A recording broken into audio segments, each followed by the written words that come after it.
Have you ever felt like your art isn't good enough unless somebody else tells you it is? Or maybe you've compared yourself to other creators, perhaps online, and felt discouraged, wondering if you'll ever measure up to that? Well, you're not alone. Many of us have periods of self-doubt, and we crave external validation, turning our attention outwards, and sometimes this can stop us from creating altogether. So this video is to explore ways that we can shift that focus back to creating from the heart and trusting our own judgment, regardless of where we are in our creative journey. This way, we can keep moving forward and improving in our own way and in our own time. I come from a very creative family. My dad in particular is an artist, and he's a very good one. He paints in oils now, but when I was a child, his job involved a lot of technical drawing, and I was in total awe of his skill. I remember feeling like I couldn't even draw a straight line with a ruler, and I knew that my drawing perspective was terrible because I remember my dad trying to teach me about the vanishing point, which at that time I just could not wrap my head around. He always supported me a lot and encouraged me, and he took me out on Sunday drives to draw countryside scenery for my art homework. So he was always doing his best. He gave me tips and techniques to help me improve, and I did often go to my dad for approval with my art because of his skill and his experience, and I did trust his judgment. But I think that this actually led to a reliance on his approval.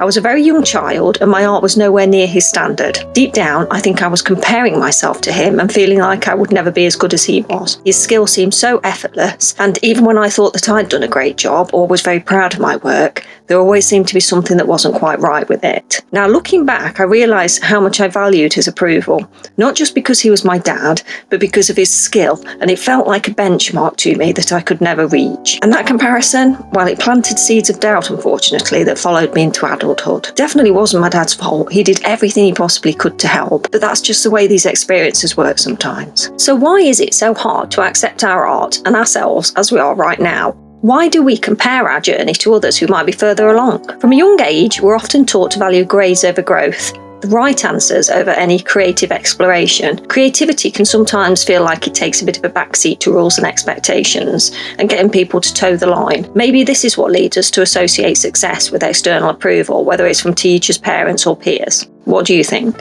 Studies show that when kids engage in creative activities like music or drawing, their self-esteem actually improves, especially when their parents get involved and encourage them. But when that encouragement shifts into pressure or even perceived pressure, it can do the opposite, making us dependent on praise to feel worthy. Parents and teachers play such a huge role in shaping how we see ourselves. When they encourage creativity without conditions, it builds confidence. But if we feel like there's too much pressure to succeed, it can make us feel like we're only as good as our latest achievement. I always saw tremendous value in artistic skill and know from my own experience that I wanted my parents to see this value in me. I craved the positive reinforcement that praise in my art gave me. It made me feel like I was doing something right. I trusted the word and judgment of my parents, particularly my dad, but because he was such a good artist, for a very long time it stopped me from creating because I never believed I would be as good as him. Fast forward to today, and social media adds a whole new dimension to this. We may scroll through perfectly curated feeds, seeing other artists' highlight reels, while comparing them to our behind-the-scenes struggles. Sometimes it's easy to forget that what we see online is often the result of years of practice, trial and error, and sometimes what we see isn't even the whole truth. We're constantly bombarded with highlight reels, perfectly created feeds, and it makes them seem like everyone else has got it figured out. But behind every polished piece is a story of trial, error and countless imperfect attempts. Remember, we're always looking at life through a filter of our own experiences, things we have witnessed, seen and heard, all stacked together to give us our own unique perspective and interpretation of what exists before us. Sometimes our point of view serves us, and sometimes it doesn't. Sometimes it feels uncomfortable to give ourselves the grace to create bad art, or to accept that every stage of our artistic journey is necessary for growth. Sometimes we compare ourselves to others. We become afraid that our art doesn't measure up, and we start to crave those likes and the recognition to give us a little dopamine lift. We feel discouraged when the algorithm doesn't work in our favour. But here's the thing, imperfection is where growth happens. Every artist you admire had to create messy, imperfect art to get where they are today. Their art developed because of their own unique experiences, trial, error, insecurities, and then courage to continue. What we often call bad art is really just unfinished growth, a necessary part of that journey that helps us to discover our unique style. So how do we stop that comparison trap and the need to seek external validation and approval to start trusting ourselves and move forward in our own creative journey? Well, I believe the answer lies in nurturing self-acceptance and gratitude for where we are now, regardless of what stage that might be. Accept yourself and where you are now. You and your experiences and your perspective are totally unique. Perfect is subjective, and everything is seen through a filter. Although we may at times feel like our skill level is not where we want it to be, or that our art is not what we consider to be perfect, it is unique to us and it is valid. It's okay to want to improve, but accept where you are in this moment because it is the perfect moment for you. Celebrate progress.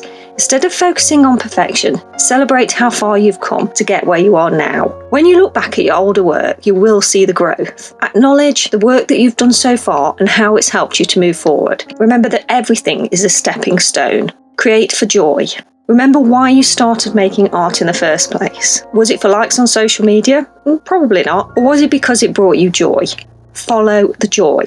Experiment and give yourself permission to create, regardless of the outcome. If you hold back from creating because you're afraid of making mistakes, this might be because we sometimes equate mistakes with failure, rather than seeing them as a necessity for improvement. Bad art is what leads us to our best work. Although it might not get as many likes and shares on social media, if we allow ourselves to play, to experiment and to make mistakes, we will discover our unique style and find real creative joy. So give yourself permission to play and experiment in your art without worrying about the outcome. Please remember, your art doesn't ever have to be perfect, it just has to be yours. Embrace your individuality, be confident in your creativity, and wherever you are in your artistic journey, keep going. Your art is enough.